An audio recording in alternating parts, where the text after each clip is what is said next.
Olá, queridos, paz do Senhor, Deus abençoe, a sua vida nessa aula da Escola Bíblica Dominical. Desta feita, nós já chegamos na lição de número 8, o lugar santíssimo, né? Que o Espírito Santo aí venha nos dirigir e que eu e você também, professores, alunos da Escola Bíblica, aqueles apaixonados, receba a bênção do Senhor. E tem uma coisa, tá? Se for bom, né, aí nós vamos evangelizar. O nosso intuito aqui é evangelizar através da palavra de Deus. Aí nós repassamos, né, indicamos, né, e o nome do Senhor vai ser glorificado. A tecnologia tem para nós, ela chegou até nós, né, para nós usufruirmos dela evangelizando. Amém?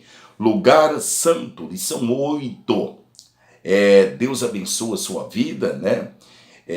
E o texto áureo, Hebreus capítulo 9, versículo 3. Mas depois do segundo véu, estava o tabernáculo, que se chama o Santo dos Santos. Olha que lindo isso, né? Depois do segundo véu, né, que estava o tabernáculo, que se chama o Santo dos Santos. Verdade prática. Pelo sangue de Jesus, o véu da separação foi rasgado, tá? E hoje temos liberdade e confiança para entrar ao trono da graça de Deus. Então hoje, né, estamos em outro tempo. Aquilo que era figura, hoje já não tem mais, porque na cruz do Calvário, quando Jesus entrega o teu Espírito, então foi feito ali o caminho. Aí nós entendemos por que Jesus disse: eu sou o caminho, a verdade e a vida. Então o caminho até Deus está aberto, através de Jesus. Olha o ponto central, hein? O véu da separação foi rasgado e hoje temos liberdade e comunhão com Deus. Hoje nós temos, eu digo assim, é uma ousadia, tá? Nós entramos na presença de Deus através de Jesus a hora que a gente quiser. Não depende mais do serviço sacerdotal, tá? Depende de mim e depende de você. Olha a introdução. Deus abençoe você que está chegando, tá? Deus abençoe a sua vida. A introdução. O lugar santíssimo era o local mais reservado do tabernáculo. Ele representava a plenitude da presença de Deus. Por isto, nesta lição, estudaremos a posição, tá, do véu no lugar santíssimo. E o propósito desse véu e a dimensão do Santíssimo. Então nós vamos estudar o véu, o seu propósito e a dimensão, tá, do lugar santíssimo. Amém? E a sua relação, preste atenção, com a obra expiatória do nosso Senhor e Salvador Jesus Cristo. Então nós vamos ver isso e a relação de Jesus, porque tudo, a maioria ali do tabernáculo, ela aponta para Jesus, para o céu, e para Jesus e para o céu, tá? E o tópico primeiro aqui da lição, olha o que nos diz: o véu do lugar santíssimo. Nós aprendemos já algumas lições anteriores que existia, né, alguns véus. Por exemplo, um véu para entrar, era uma porta, né? Mas lá dentro era esse véu, era exclusivo no lugar santíssimo. Subtópico primeiro, tá? O véu como barreira ao livre acesso à presença de Deus. Então, o véu era uma barreira. O que isso quer dizer? Um limite. Tá? Deus sempre coloca limite. E nós sabemos que todo ser humano, né, ele não quer saber de limite. E Deus, ele é limitado, tá? Deus coloca limite. Vocês lembram lá no Éden? Isso é um subsídio, tá? Deus falou: dessa árvore não, né? Mas como o homem tinha o livre arbítrio, né? E não obedeceu ali o limite que Deus colocou e veio a cair, né? Nós sabemos disso. Era uma cortina feita com linho fino branco e com fios de cores azuis, púrpuras e carmesim, tá? E qual era o seu propósito? Isso está registrado lá em Êxodo, capítulo 26. Depois você anota e procura aí na Bíblia. E o versículo é 33, a parte B. Este véu vos fará separação entre o santuário e o lugar santíssimo. Então esse era o propósito. Do que? Fazer separação. Quem entrava nesse lugar? Isso é interessante, hein? Nós aprendermos. Quem entrava assim, no lugar santíssimo? Quem entrava nesse lugar? Só uma vez por ano, pelo sumo sacerdote, tá? Então, só uma vez por ano, o sumo sacerdote, nesse ponto, era da linhagem, era levita, da tribo de Levi, e Deus escolheu Arão, né? Depois, posteriormente, só da linhagem, só os levitas desta linhagem, tá? De Arão.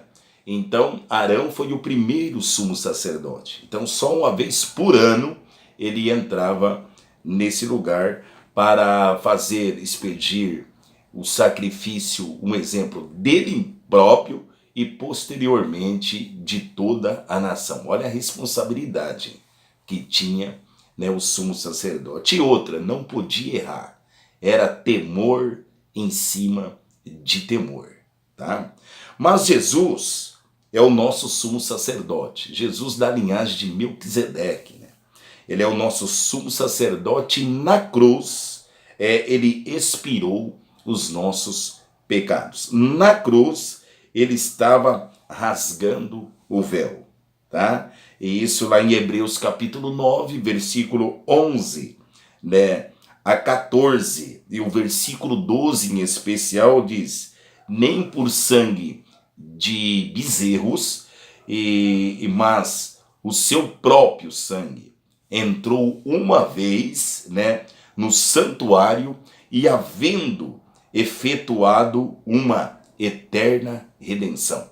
Então Jesus, ele foi o sacrifício eterno. Ele entrou só uma vez e o seu sacrifício eterno é aceito por Deus, tá? Não é com sangue de bodes, de ovelha, de carneiro. Nós sabemos disso, estudamos sobre isso, que esse sangue no Velho Testamento cobria os pecados. E de Jesus, ele perdoa e liberta o pecador. Amém? Deus abençoa a sua vida. Por que Jesus fez isso? João 3,16. Porque ele fez por amor à humanidade. Se eu te falar algo, Jesus te ama. João 3,16 é o versículo de toda a Bíblia, né, que é um resumo da Bíblia na realidade. Porque Deus amou o mundo.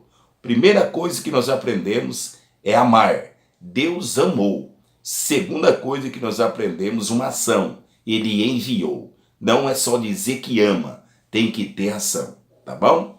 Deus abençoa a sua vida, estamos em aula. E o subtópico 2 do tópico 1. O véu tinha um bordado especial com figura de querubins. Olha que interessante isso. Foi uma ordem de Deus para que bordassem essas figuras. Então foi Deus que deu a ordem para bordar as figuras de querubins, tá? E Ezequiel é um subsídio, isso aí não está na lição que eu vou mencionar agora. Ezequiel capítulo 10, versículo 1 e 2, nós temos ali uma visão de querubim, que Deus deu ali para Ezequiel. Depois olhei e eis que no firmamento estava por cima da cabeça dos querubins, tá? E apareceu sobre ele como a pedra de safira e como aspecto a semelhança de um trono. E falou o homem vestido de linho, dizendo. Então preste atenção nessa visão Ezequiel vê os querubins assim embaixo, né? Um firmamento em cima dos querubins, e em cima desse firmamento ele vê o próprio Senhor, tá? Ele vê um homem vestido de linho. Então ele vê o trono. Deus deu uma ousadia para Ezequiel ver coisas maravilhosíssimas, e ele vê o trono de Deus. O que nós entendemos? Que os querubins ficam assim na frente, um pouquinho lá embaixo do trono de Deus, tá?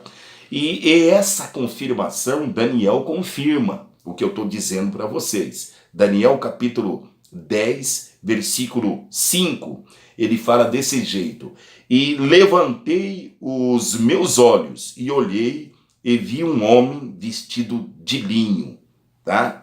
Então, a mesma visão que Ezequiel viu, né, Daniel, em outra situação, ele vê, né, um homem vestido de linho. Esse homem é o próprio Senhor, tá? Que eles viram. E o versículo 14, isso é a fisionomia. Como que é esses querubins? Cada um tinha 4 rostos. Preste atenção. Olha como que é a fisionomia de um anjo querubim. O primeiro rosto era de querubim que Ezequiel viu.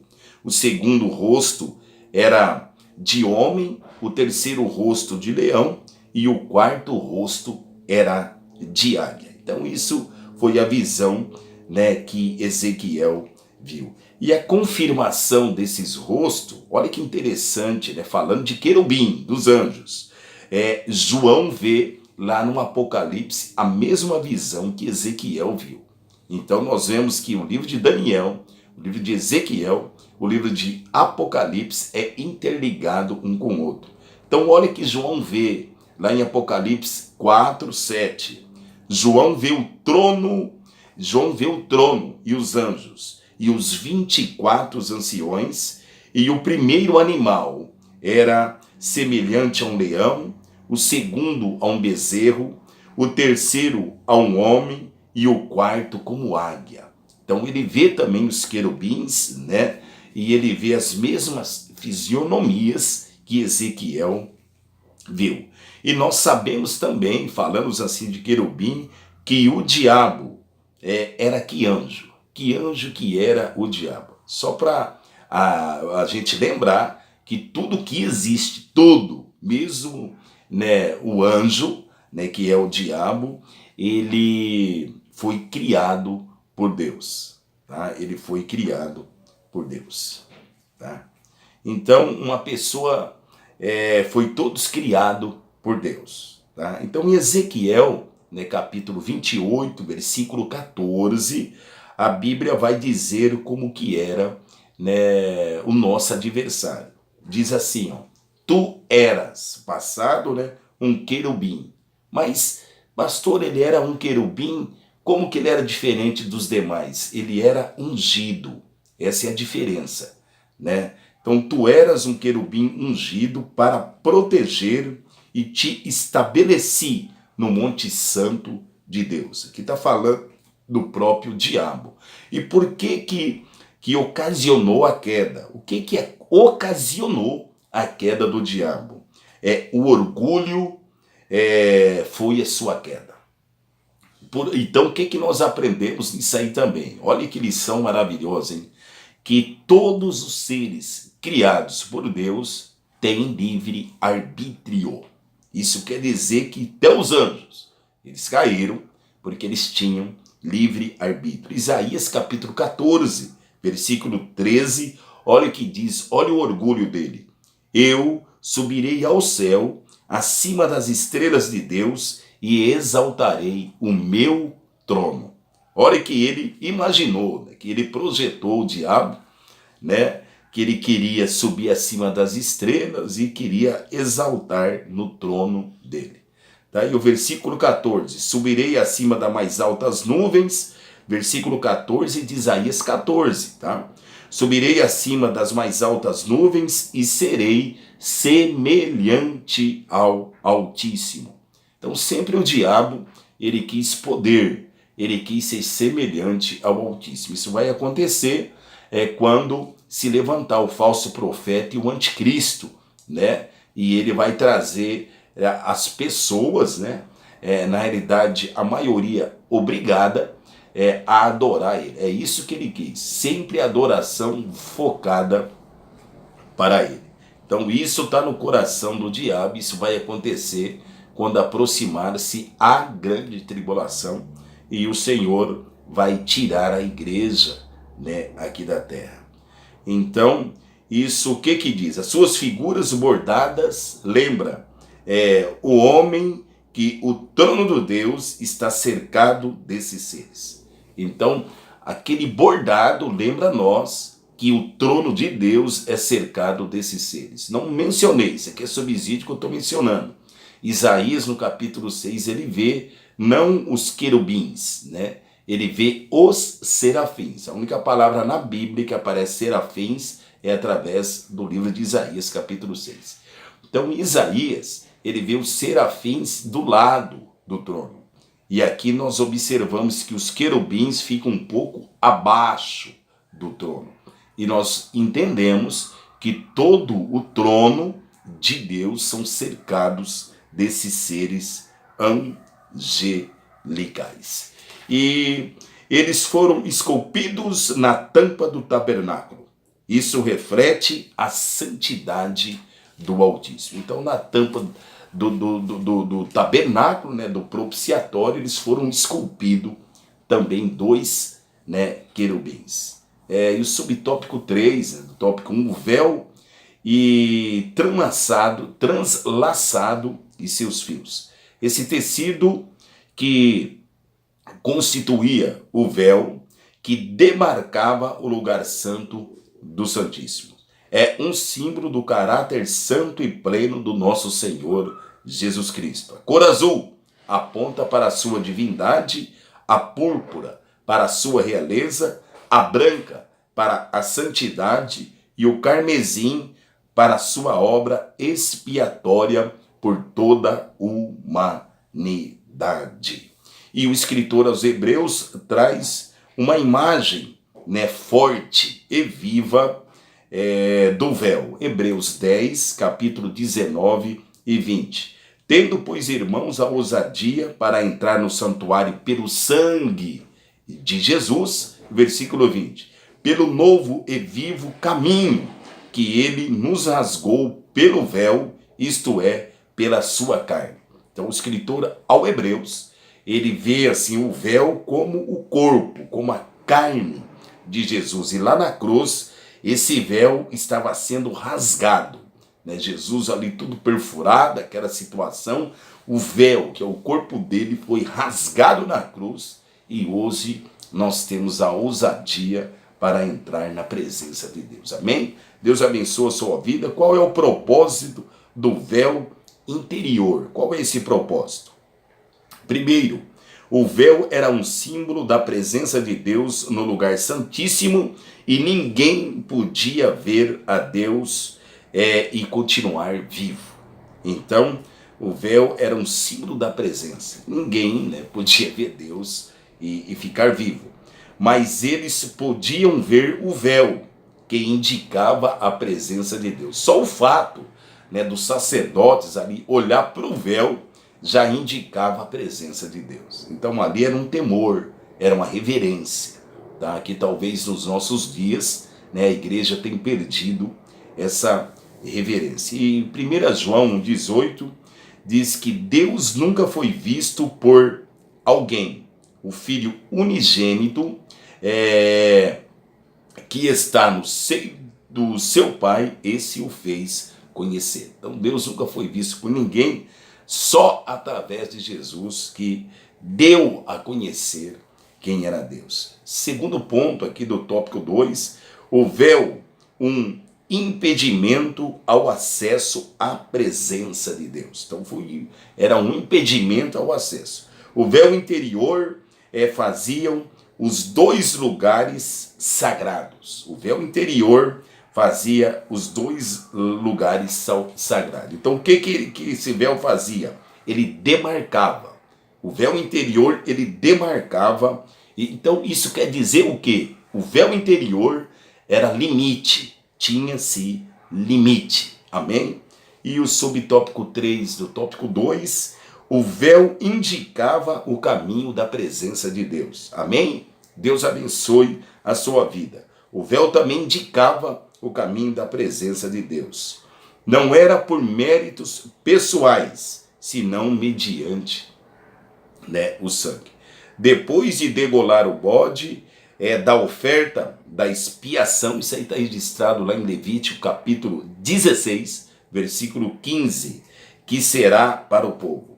E trará, olha o que está escrito em Levítico, e trará o seu sangue por dentro do véu e os aspergiará sobre o propiciatório e perante a face. Então, o principal que o sacerdote entrava ali não era nem todo a cortina, não era nem isso, era o que ele levava. Olha a responsabilidade, o que o sumo sacerdote levava dentro ali para expedir. E o que ele levava? Analisa a sua vida aí. O que era o mais importante que o sumo sacerdote levava? Hoje a obra expiatória de Jesus é um único meio que temos para chegarmos à presença de Deus. Hebreus capítulo 10, versículo 20. Pelo novo e vivo caminho que é pelo sangue de Jesus. Subtópico 3, né? O lugar santíssimo tinha um formato quadrangular. Olha que interessante isso. O lugar santíssimo, né, que ficava a arca, ele tinha um formato quadrangular. Vamos analisar o porquê. Tá? Então tem um subsídio que eu quero trazer aí para os professores, para você aluno também, que está registrado lá no Apocalipse, capítulo 21 e no versículo 26. Tá? No Apocalipse, capítulo 21, fala da Nova Jerusalém. E é interessante no versículo 26 que a cidade está situada em quadrado. Aí nós analisamos por que lá atrás o tabernáculo, o lugar santo, era quadrado. Tá bom? Então olha que interessante isso. Tanto em comprimento como altura.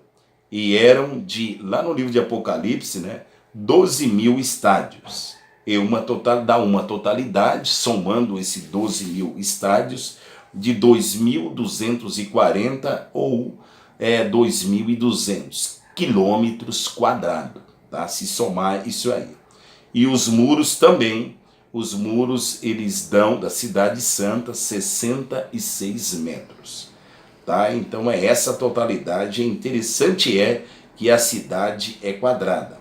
E o versículo 23 de Apocalipse 21 diz o seguinte: e a cidade não necessita de sol, nem de lua, para que nela resplandeça, porque a glória de Deus tem alumiado, e o Cordeiro é a sua lâmpada. Olha que lindo isso, né? Então a Nova Jerusalém, onde um dia você vai estar, nós vamos estar, né? Ela é quadrada. Por isso que aquele local do tabernáculo era quadrado. O lugar continha, o subtópico 2 ou 3, o lugar continha apenas um mobiliário. Só um. O que tinha? A Arca da Aliança. Tipificava a plenitude da presença de Deus, sua santidade, glória e majestades. Tá? E ali Deus habitava entre o povo. Era ali o local que Deus habitava entre o povo. Sobre essa imagem, Paulo, quando escreve aos Efésios, capítulo 3, e o versículo 17 e 18, diz desse jeito: para que Cristo habite pela fé em nosso coração, para poderdes perfeitamente compreender com todos os santos qual seja a largura, o comprimento e a altura e a profundidade. Versículo 19: e conhecer o amor de Cristo, que excede todo o entendimento, para que sejais cheios de toda a plenitude de Deus. Quanto mais você deseja conhecer Deus, mais você, eu, nós vamos conhecer a altura, a profundidade dos mistérios de Deus. E Deus está procurando pessoas para que Ele possa revelar as profundezas da sua palavra. Amém? Subtópico 3, do 3, estamos já finalizando essa aula. O que podemos aprender por trono de Deus e a importância do lugar santo? O que nós podemos aprender sobre isso? O lugar santo era a antessala do Santíssimo. E o que mostra um caráter santo da presença de Deus, representada na Arca da Aliança. Então a Arca da Aliança, ela representa o caráter santíssimo da plenitude de Deus, tá? E olha que vai dizer aqui, não pecamos, ou não percamos, na realidade, não percamos de vista a dimensão da santidade da glória de Deus. Não podemos esquecer que Deus é santo. Sejamos santos e não desprezamos o sacrifício do nosso Senhor e Salvador Jesus Cristo. Eles perderam o temor, né? Então, tem várias pessoas assim na Bíblia a respeito ali da arca, do santuário, que perderam o temor, tá? Então, quem que perdeu o temor? Levítico, capítulo 10, versículo 1 e 2, Nadab e Abiú perderam o temor de Deus e eles foram fulminados dentro do tabernáculo. 2 Samuel, né, capítulo 6, versículo 7, Uzá, ele tocou na arca e foi fulminado. E 2 Samuel, capítulo 4, também nós vemos que eles confiavam na arca, mas sem a santidade, né, morreu Ofni e Finéias, também morreu. E nesse episódio aqui de 2 Samuel, capítulo 4, já não tinha mais santidade entre o povo, já não tinha mais reverência, e aquele que era a santidade, a representação máxima de Deus, que era a arca, foi levado cativo pelos filisteus, tá? Então nós temos que tomar cuidado, que a palavra de Deus nos alerta. Em 1 Pedro capítulo 5, versículo 8, sede sóbrios e vigiai. Preste atenção, sede sóbrios e vigiai, porque o diabo, o vosso adversário, anda ao nosso derredor, bramando como leão, buscando a quem possa tragar. Cuidado, vamos ser sábios, sóbrios, vamos vigiar, porque nós temos um adversário aí ao nosso redor. Tudo isso vai emplacar em quê? Ao temor e à santidade da presença de Deus. Vamos concluir para finalizar. Nessa lição percorremos o lugar santíssimo. Nesse lugar, em especial único do tabernáculo, mostra o que e onde o Senhor Jesus Cristo, o nosso sumo sacerdote e perfeito. Hoje, por meio da sua obra de Jesus, podemos entrar no trono, né, da graça com ousadia e com confiança. Amém? Mas com o altar arrumado. Então nós temos que arrumar o nosso altar para entrar nessa presença de Deus. E a próxima aula, nós vamos estudar sobre a Arca da Aliança em especial. Eu agradeço a sua atenção, por me ouvir por esses minutos. Vai dar aí quase 30 minutos, mas seja uma aula boa para edificação da sua vida. Deus abençoe, até a próxima aula. Fica na paz do Senhor Jesus. Tchau!